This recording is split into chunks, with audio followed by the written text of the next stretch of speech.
sure looks good tonight.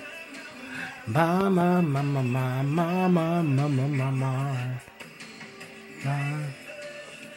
What's up, y'all? It's Real Island Boy. You know your boys on Twitter, Instagram, Snapchat, Facebook, and all of that damn at the same damn time.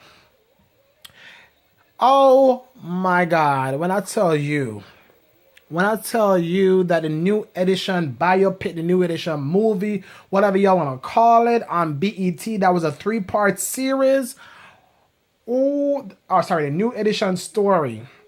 The 3-part series, when I tell you that it was worth me spending my 2 hours for the last 2.5, 3 days watching it, it was worth it. It was worth it. I'm gonna tell you, from the cast to the music to the costumes to the cameos to the it was tens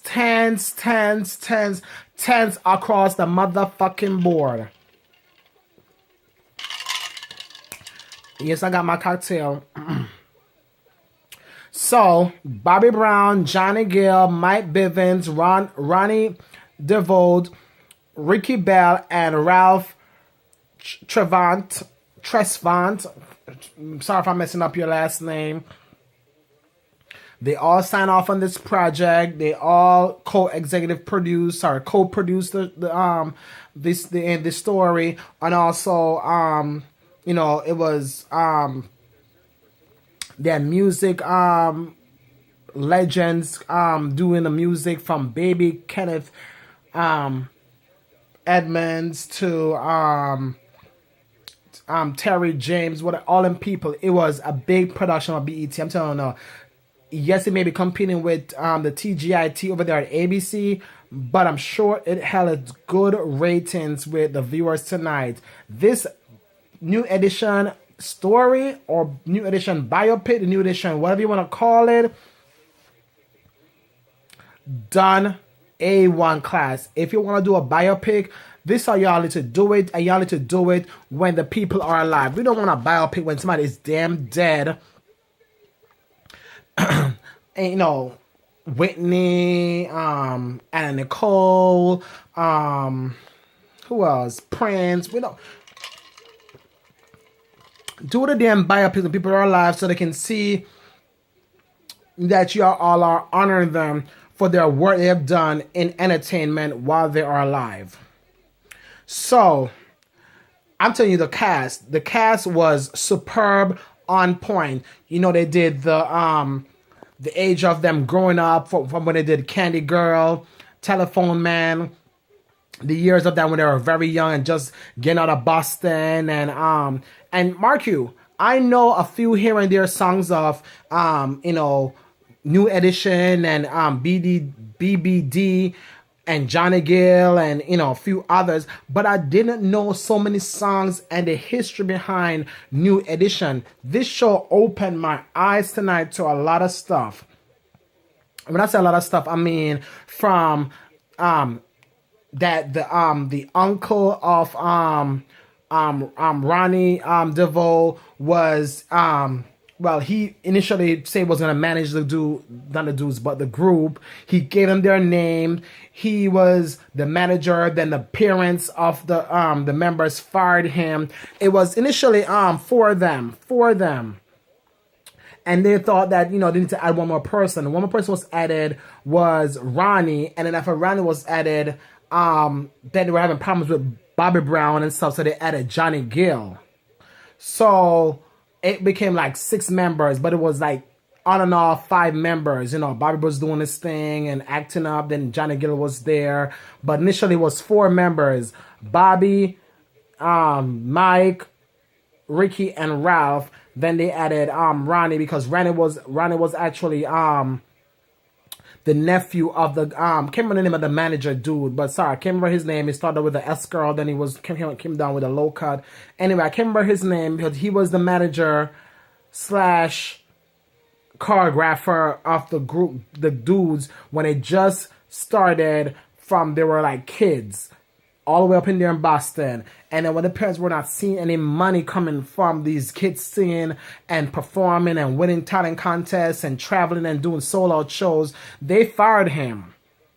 And they got this other white dude who became their manager, and still they were not making any money. That's why people out there need to, who want to be all, entertainers, and y'all want to be in the entertainment industry, y'all need to read the fine prints for y'all stuff. Y'all sign stuff off, and y'all are not aware that y'all don't start making the money until the bills are paid. From if y'all going on tour, the people are driving the bus, people are playing the band, lighting people who are in the production, people who y'all don't get paid at all until everybody gets paid. So y'all are, and then probably y'all manager get paid before y'all. So y'all need to make sure y'all read y'all contract, because it's so bad that you have the #1 record in the country. You're right under there with Michael Jackson as far as like top albums or top singles and stuff like that. But y'all are bringing home checks that are like $1.87. Like, what the fuck? And I'm like, the parents were like new to this. The boys were like just being kids, and they thought that they had somebody who were looking for their best interest, didn't know what he was even doing. So y'all out there who all want to be entertainers or want to be out there in the industry, make sure y'all know what you're doing and read your shit over, because y'all going to be performing y'all asses off, and y'all going to be seeing no checks. Okay? Anyway, I said before, the whole show was about from they start up, from them being in Boston to now emerging to now start, they're getting, they're doing choreography, they're getting costumes, they're doing, they're having, nice, stuff, they're doing album cover, doing photo shoots. They're now in their ego start blowing up. Who want to feel that they're a lead singer, who want to feel that they, bring more to the group than the other people, the other members of the group. Also, there were a lot of friendship. The friendship was really thick. Even through the arguments and the drama and stuff, they still hold tight with their friendship. That was one big thing. And also, drugs played a big part. Bobby was using drugs. Remember Bobby Brown talk about he was introduced to drugs by Whitney Houston. This didn't show that. This so that Bobby Brown was using drugs from years before probably he knew Whitney. So Bobby was using drugs. Ricky Bell was using drugs. Who was? That's only two that showed that he was using drugs really bad. People having financial problems on the show. Obviously, they're not making no money, but they're living lavish lifestyle. But that's always a big thing. People are always out there trying to live above their means. Like, they feel that they're feeling like they're rock pop star, what you want to call them. And they're, selling all these records, selling out tours and stuff like that. But when they come down to the nitty gritty, they're not making any money.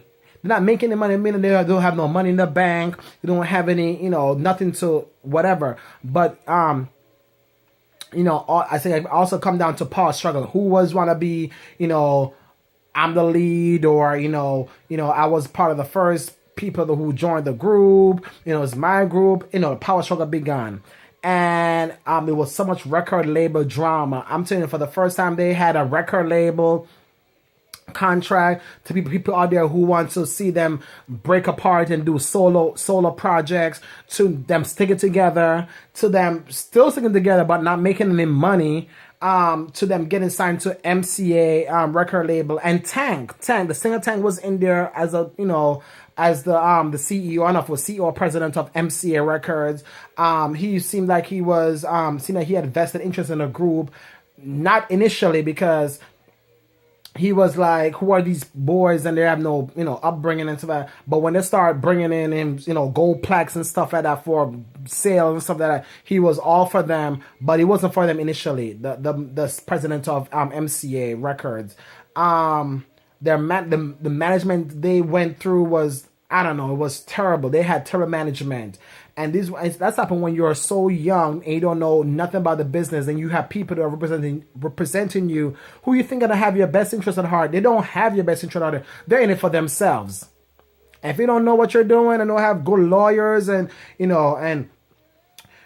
people to tell you stuff, you're gonna get shitted on, and that's what most of them got. Anyway, even all that stuff, they had many hits, from Bobby Brown going solo. Obviously, he was happy because he was, his ego was so big that obviously he want to go solo. To The other guy, Johnny Gill, went solo also, and I think if I'm not lying, I think Ralph also tried solo, but I'm not sure if it happened. But when it all said and done, they all came back to be New Edition. During also that turmoil shit with Bobby Brown and people trying to do their solo project, they were approached by a couple songwriters, I think Terry James, whatever, to do some projects on Project or group with Ricky Bell, Ronnie Devo, and Mike Bevins, and they call themselves BBD, which is Bell Bev Devo, because shit was going on with Bobby Brown and people were just leaving and doing their own thing and they just wanted to still make money. So that BBD was yes. Anyway, as I said before, the girls, the sex scene, people were getting pregnant. Bobby Brown had a baby while he was probably in his teens. I don't know what, way before Whitney days, he had a baby. I think one of the other guys had a girlfriend that she had a miscarriage. That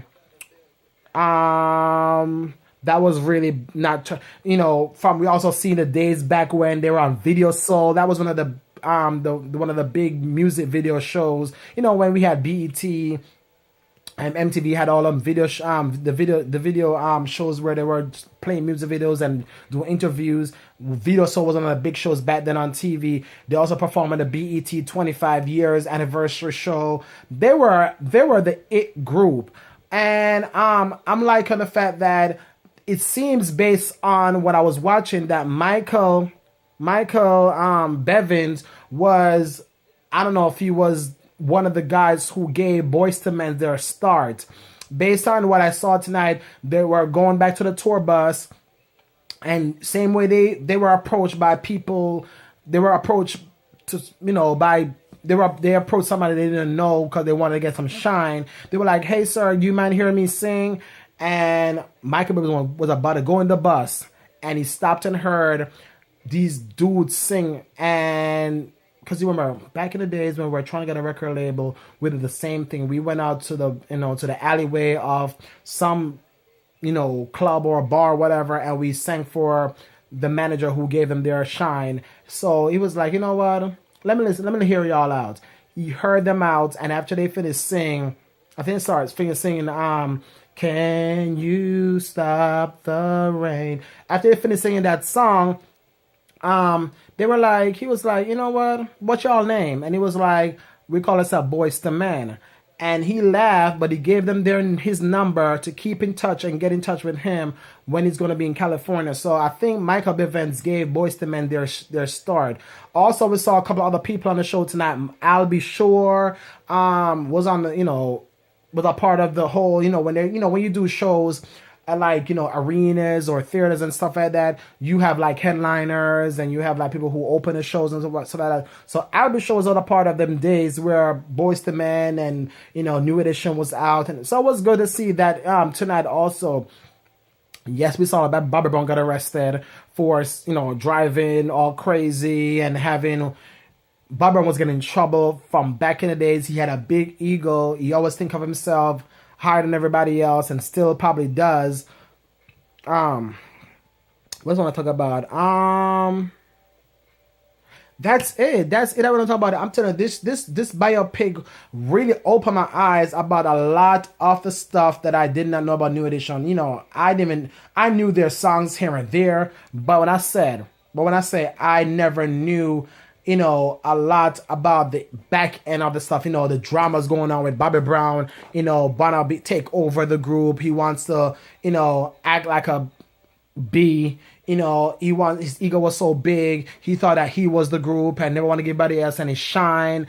The group was falling apart. It did fall apart because Bobby Brown and other people were just want to do their own stuff. I'm telling you no lie. But we did also see that Ronnie DeVoe got married and they all came back. I said before, the friendship is so thick that even though they're going through all this drama, when it's all said and done, they do come back together to make sure that they're there for each other. So Bobby Brown, everybody came back for Ronnie's DeVoe's wedding. He got married, and everybody was there. Michael B was going to get married soon. I think Ralph was already married. It was just good that they still kept the brotherhood thick even after all these years. I'm telling you no lie, the ego was so thick, but the friendship was even thicker. I'm glad that BET and all of them did this biopic, did this story, so we could all see where they started from, where they were coming from, and where they are to this day. They just got they just got their star on the Hollywood Walk of Fame. Congrats to them. And job well done. Y'all still doing y'all thing, even though y'all a bit older and probably not as energetic as before. But y'all did the damn thing. Y'all are I would say y'all are iconic for coming from humble beginnings, I would say, to now being super mega stars, from little to nothing. From little to nothing, and now y'all are something. So I'm so happy to see y'all are doing y'all thing, and congrats to y'all with this biopic. I'm happy to see that this show Poison. Girl, I just warn you. I'm glad that this came to BET. And no better networks for it to be on than BET, because some other network that be some other biopics beyond is not worth the watch. It was worth my 2 hours for 3 nights, so that's 2 times 3, that's 6 hours out of my life I will never get back, but it was worth the wait. Anyway, I'm gonna go to my bed now. I'm damn tired. So shout out to Bobby Brown, Ricky Bell. I have to write their names down because I don't know everybody's name. Johnny Gill, Michael Bivins, Ronnie DeVoe, and Ralph Tresvant. Y'all are and will be always new edition. Anyway, I got to go. Make sure you follow your boy and keep on following me on social media. The name is Real Island Boy on Twitter, Real Island Boy on Instagram, Real Island Boy on Snapchat, Real Island Boy on Facebook. And also, don't forget to subscribe to my page here on YouTube. And don't forget, also, please subscribe and let me all know, what do y'all think about tonight's, or what do you think about a 3-part story of the new edition story? Don't forget to sound off and let me know what y'all thoughts were. Please, don't forget to also like my video and reshare it on Twitter, reshare it on Facebook, reshare it wherever you want to reshare it at. And I'll catch y'all for another recap here on Rasta Boy TV. I'm gone. Later. Bye.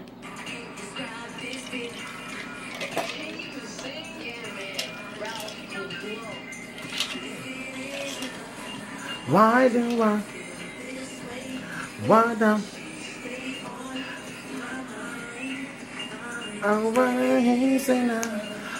Bye. Later.